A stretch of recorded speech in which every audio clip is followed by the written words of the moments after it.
Olá, bem-vindos a mais um mergulho rápido aqui nos nossos temas. Hoje, Brasileirão 2025. Chegamos na 11ª rodada, né? Passou um pouco mais de um terço do campeonato e agora tem essa pausa. Data FIFA, Mundial de Clubes, um respiro bom para a gente analisar. A ideia é essa, olhar a tabela agora e comparar com o que a gente imaginava lá no começo, sabe? Ver o que bateu, o que não bateu. Pois é, e é sempre interessante fazer isso, né? Porque no início do ano tem de tudo, análise super confiante, palpite que é puro chutômetro, como dizem. Exato.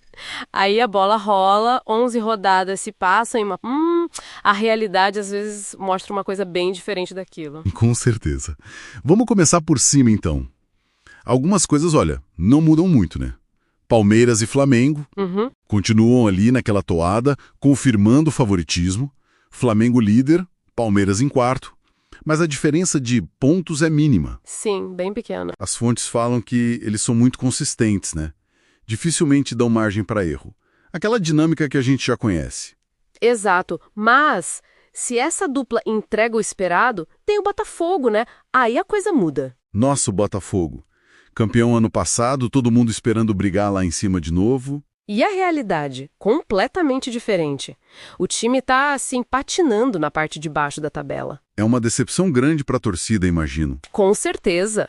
Uma sombra do que foi em 2024. Preocupante. E quem parece que pegou esse vácuo deixado pelo Botafogo é o Bragantino, né? Olha aí, o Bragantino. Ninguém botava muita fé, talvez ali um meio de tabela, sul-americana. E o time tá lá, firme, em segundo lugar. Impressionante. O que dizem as análises sobre eles? Como explicar isso? Parece ser uma combinação, sabe? Mantiveram uma base tática, alguns jogadores crescendo muito e uma consistência que tá faltando em outros.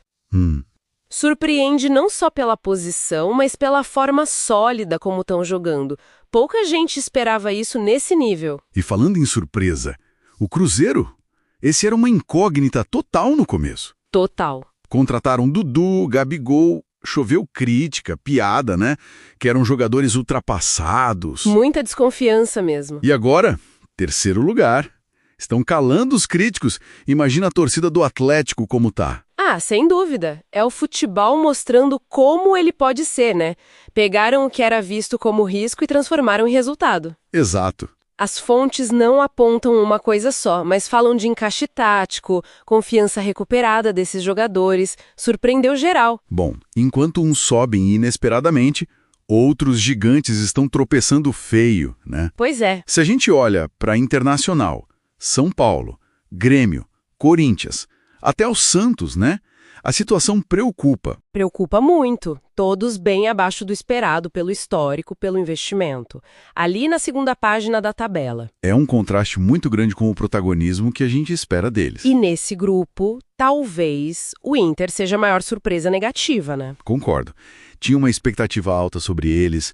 Lembro da estreia, aquele empate bom contra o Flamengo. Sim, parecia que ia engrenar. Mas depois daquilo, o time não acha regularidade, não consegue chegar na parte de cima. É uma dificuldade que ninguém previa por um elenco considerado forte. E essa dificuldade toda acaba levando alguns times a olharem para baixo, com medo, né?